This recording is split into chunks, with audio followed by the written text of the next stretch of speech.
Et si je te disais que la véritable raison pour laquelle ce que tu désires n'arrive pas, c'est parce que tu le poursuis avec trop de force? Cela semble paradoxal, je sais, mais la vie fonctionne ainsi.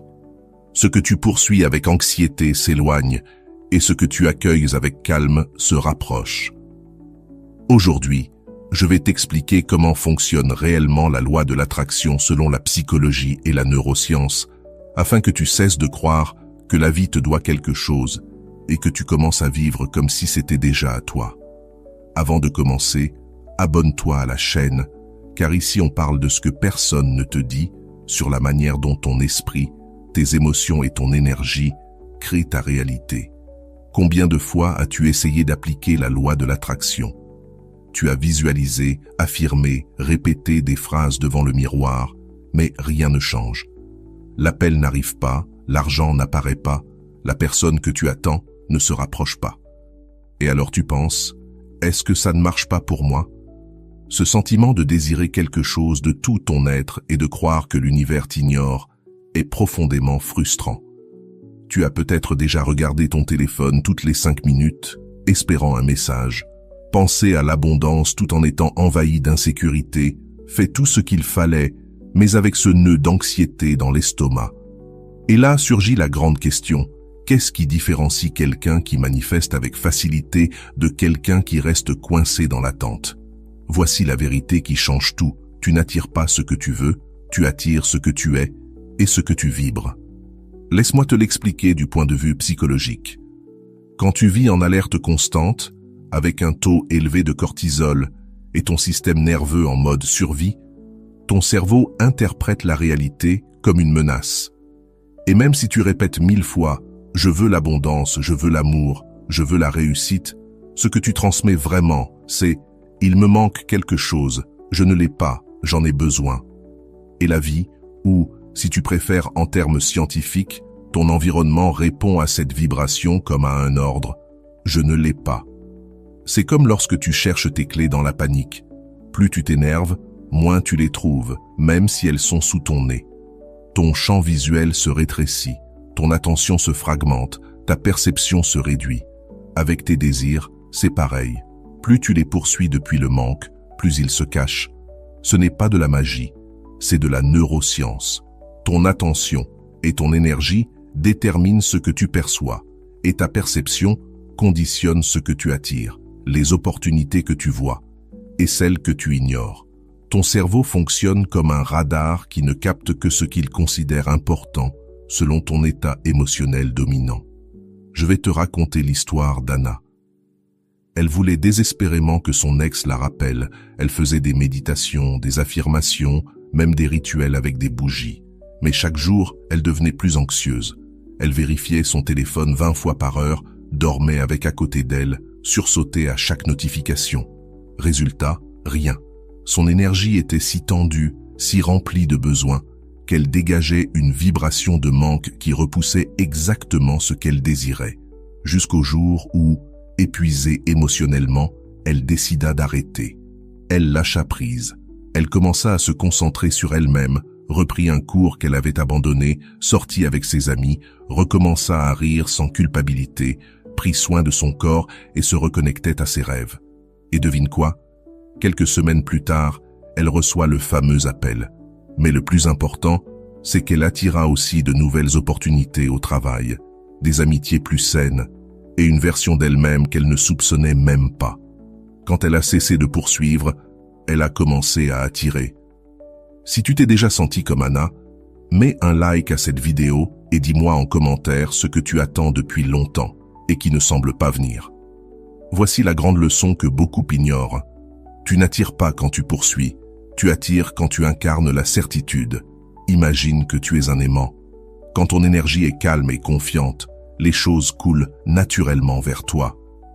Mais quand ton énergie est urgente, anxieuse, impatiente, tu repousses ce que tu veux. La désespérance a une odeur énergétique que tout le monde ressent, même inconsciemment. Prenons un exemple simple. Imagine que tu es à une fête et qu'une personne s'approche de toi en te suppliant presque de lui prêter attention. Elle parle sans arrêt, envahit ton espace, cherche ta validation. Que ressens-tu? De l'inconfort, et ton instinct te pousse à t'éloigner. L'univers agit de la même manière. Quand tu poursuis quelque chose depuis le manque, ton énergie est inconfortable, et au lieu d'attirer, tu repousses. À l'inverse, quand quelqu'un s'approche de toi avec calme, assurance, sans attente désespérée, sa présence devient attirante. Tu as envie d'être près de cette personne, de l'écouter, de partager. Elle n'a pas besoin de ton approbation pour se sentir complète, et c'est justement pour cela qu'elle t'attire. Voilà la vibration de la véritable attraction. C'est comme un fleuve. Si tu essaies de l'attraper avec les mains, l'eau s'échappe entre tes doigts. Plus tu serres fort, plus elle file. Mais si tu poses un récipient tranquille, sans bouger, l'eau y coule naturellement et le remplit sans effort. Avec la vie, c'est pareil. L'anxiété, c'est fermer le poing. La certitude, c'est laisser couler. Réfléchis. Combien de fois t'es-tu obsédé sur un but, un examen, une relation, un entretien d'embauche? Plus tu pensais à l'enjeu, plus tu étais nerveux et plus tu ratais. Ta tête se bloquait, ton corps se tendait, tes mots ne sortaient plus. La loi de l'attraction dit exactement le contraire. Quand tu agis comme si tu avais déjà ce que tu veux, ton esprit se calme, ton énergie s'aligne et ton environnement réagit en conséquence. Ce que tu poursuis depuis le manque se cache. Ce que tu accueilles dans la sérénité apparaît. Souviens-toi de cette phrase. La vie ne se meut pas par l'urgence, mais par la certitude. L'urgence contracte, la certitude dilate. Maintenant, je veux te donner 7 clés puissantes pour appliquer la loi de l'attraction dans ta vie quotidienne. Pas des conseils vagues, mais des situations concrètes où tu pourras te reconnaître et dire « Oui, c'est exactement ce que je vis ». Première clé, remplace le « je veux » par « c'est déjà à moi ». Imagine que chaque matin tu penses « je veux un meilleur travail, je veux que mon partenaire me traite mieux, je veux mieux communiquer avec mes enfants ». Ce que ton cerveau entend, c'est « je ne l'ai pas encore ». Et chaque jour où tu répètes cela, tu renforces la sensation de manque et de vide. Au contraire, dis-toi « je remercie ce travail car il me prépare au poste que je mérite et qui est déjà en route. Je remercie cette conversation avec mon partenaire car chaque jour, j'apprends à mieux communiquer et à construire le lien que je souhaite. Je remercie mes enfants car ils m'enseignent à grandir et à être un meilleur parent.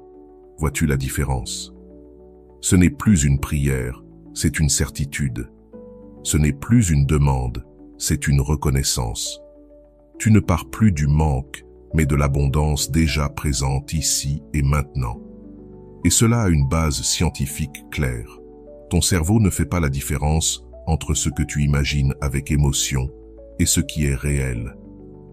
Quand tu répètes une phrase chargée d'émotions positives, ton esprit la perçoit comme vraie. Et dès lors, ton système nerveux cherche des preuves pour la confirmer dans ta réalité. C'est ce qu'on appelle le système d'activation réticulaire, un réseau neuronal qui filtre les millions de stimulations que ton cerveau reçoit chaque seconde et ne laisse passer que ce qui correspond à tes croyances et émotions dominantes. C'est pourquoi, quand quelqu'un achète une nouvelle voiture, il commence soudain à voir le même modèle partout. Les voitures étaient déjà là, mais son attention a changé. Avec la loi de l'attraction, c'est exactement la même chose. Lorsque tu décides qu'une chose fait déjà partie de ta vie, ton cerveau s'aligne sur cette réalité et l'univers fait le reste. Quand tu décides que c'est déjà à toi, ton esprit commence à filtrer la réalité d'une autre manière, cherchant des confirmations au lieu de manquer. Prenons des exemples simples du quotidien. Une personne se répète chaque jour « Je veux perdre du poids, je veux perdre du poids, je veux perdre du poids ». Mais en le disant depuis le manque, depuis l'insatisfaction, son esprit renforce le message « Je ne suis pas encore satisfait de mon corps ». Chaque fois qu'elle se regarde dans le miroir, elle ne voit que ce qui lui manque, ce qui est de trop, ce qui est mal. Son dialogue intérieur devient critique et plein de rejet. En revanche, si chaque matin elle pense « Aujourd'hui, je remercie mon corps, car chaque jour il devient plus fort et plus sain », l'expérience change complètement. Son attention se tourne vers les habitudes qui la rapprochent de cette réalité. Mieux manger, bouger davantage, se reposer profondément. Elle commence à voir le progrès au lieu de la carence. Autre exemple, quelqu'un qui cherche l'amour répète sans cesse « Je veux de l'amour, je veux de l'amour, je veux de l'amour ». Ce qu'il projette inconsciemment, c'est un besoin, un vide, une désespérance. Et nous le savons tous par expérience, le besoin fait fuir. Personne ne veut être la solution au vide d'une autre personne. Mais s'il change sa phrase pour dire « Je suis déjà entouré d'amour dans mes amitiés, ma famille et en moi-même », il commence à se sentir plein, confiant, et c'est depuis cette énergie de plénitude qu'il devient magnétique. Les gens veulent être proches de ceux qui se sentent déjà complets, pas de ceux qui cherchent désespérément quelqu'un pour les compléter. De façon pratique, comment peux-tu commencer à appliquer cela dès aujourd'hui? Détecte tes phrases de manque. Demande-toi avec honnêteté, qu'est-ce que je dis toujours vouloir? Du travail, une relation, de l'argent, la santé, la reconnaissance. Écris-le, puis transforme chaque phrase en certitude. Au lieu de dire « je veux », dis « je remercie, car je suis déjà en chemin vers » ou « je le vis déjà ». Mets-y une émotion réelle, viscérale. Ne le dis pas comme un robot ou un mantra vide. Ferme les yeux, respire profondément. Ressens ce que ce serait de l'avoir déjà. Que sentirais-tu dans ta poitrine? Comment marcherais-tu? Comment parlerais-tu? Ton cerveau et ton corps doivent vibrer dans cette émotion pour que cela devienne réel, neurologiquement. Cherche ensuite des preuves dans ton quotidien.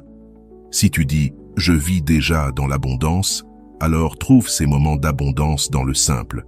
Un café partagé avec un ami, un câlin sincère, une facture payée à temps, un compliment inattendu. De cette manière, ton esprit renforce la cohérence entre ce que tu penses et ce que tu vis. Tu crées un cercle vertueux de rétroalimentation positive qui consolide ta nouvelle croyance. Et voici la clé finale. Ce que tu répètes avec certitude s'étend, se multiplie et se matérialise. Si chaque matin tu te lèves en suppliant, en quémandant, en réclamant, tu renforces le manque, le vide, la carence. Mais si tu te lèves en remerciant et en ressentant que c'est déjà à toi, ton esprit s'aligne, ton énergie s'expanse et ton environnement commence à répondre de manière surprenante. Parce que la vie ne te donne pas ce que tu mendis, elle reflète ce que tu ressens déjà être. Deuxième clé, régule ton système nerveux. Beaucoup essaient d'appliquer la loi de l'attraction, mais le font depuis un état d'anxiété chronique. Et c'est là le problème fondamental. Quand ton système nerveux est en alerte, tu n'attires pas, tu survis. Ton cerveau passe en mode défense, et dans cet état, il est impossible de créer. Depuis la psychologie et la neuroscience, on sait que vivre dans un état de stress constant pousse ton corps à produire trop de cortisol et d'adrénaline. Cela active le mode survie, le cerveau reptilien. Dans cet état, ton esprit ne pense qu'à se défendre des menaces immédiates. Il ne crée pas, il n'attire pas, il ne s'expanse pas, il se protège et fuit. Tu comprends le problème? Si tu répètes des affirmations positives, mais que ton cœur bat vite, ta respiration est courte, ta mâchoire tendue et que ton esprit se remplit de « et si ça ne marche pas? Et si je me trompe? Et si je perds ?» Ce que tu envoies à l'univers n'est pas de la confiance, mais de la peur. Et la peur est la vibration la plus puissante pour repousser ce que tu désires. C'est comme planter des graines en pleine tempête. Le vent les emporte avant qu'elles ne puissent s'enraciner. Prenons un exemple concret. Tu vas à un entretien d'embauche. Si tu entres nerveux, les mains moites, la tête vide, imaginant 1000 catastrophes possibles, que transmets-tu? De l'insécurité, du doute, un manque de confiance. Ton langage corporel te trahit, ta voix tremble, tes réponses se mélangent. Mais si, avant d'entrer, tu respires profondément, tu calmes ton rythme cardiaque et tu te rappelles avec certitude « Je suis déjà suffisant pour ce poste, j'ai de la valeur à offrir », alors ton ton change, ta voix devient plus ferme, ta posture se redresse naturellement, ton énergie change et ce que tu dégages, c'est de la sécurité. Les gens ne se contentent pas d'écouter tes mots, ils ressentent ton énergie. C'est pareil pour une mère qui veut mieux communiquer avec ses enfants, mais vit stressée, criante, au bord du chaos. Son intention est bonne, sincère, mais son énergie projette de la désordre, de l'anxiété, de la peur. Les enfants absorbent cette énergie et répondent de la même manière. Quand elle apprend à respirer, à ralentir, à réguler son système nerveux avant de parler, quelque chose change. Ces enfants se calment, écoutent, s'ouvrent. Depuis la psychologie, on sait que lorsque tu actives ton système parasympathique, celui de la détente et de la restauration, tu entres dans un état de cohérence interne.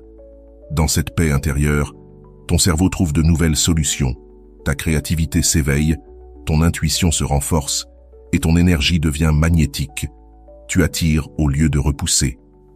Commence à appliquer cette pratique simple mais puissante. Chaque fois que tu veux manifester quelque chose, que tu fais une affirmation ou une visualisation, d'abord, régule ton corps. Ce n'est pas optionnel, c'est essentiel. Fais 3 respirations profondes et conscientes. Inspire en 4 temps. Sens l'air remplir ton ventre. Retiens 4 secondes, laisse l'oxygène se diffuser. Expire en 6 temps, plus lentement que tu n'as inspiré, en relâchant les tensions. Pendant l'expiration, pense ou murmure « Je suis en sécurité, j'ai confiance, je me permets de recevoir ».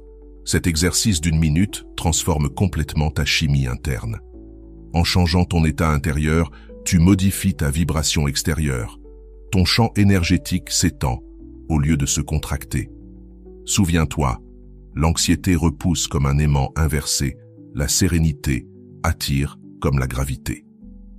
3e clé, remercie avant de recevoir. Beaucoup de gens vivent dans une attente perpétuelle. Quand j'aurai une relation, je serai heureux. Quand je gagnerai plus, je serai tranquille. Quand ma santé ira mieux, je profiterai. Quand mes enfants grandiront, j'aurai la paix. Mais la psychologie positive l'a prouvé à maintes reprises. Cela ne fonctionne pas ainsi. Ce n'est pas « je reçois, donc je suis heureux ». C'est « je suis heureux, donc je reçois ».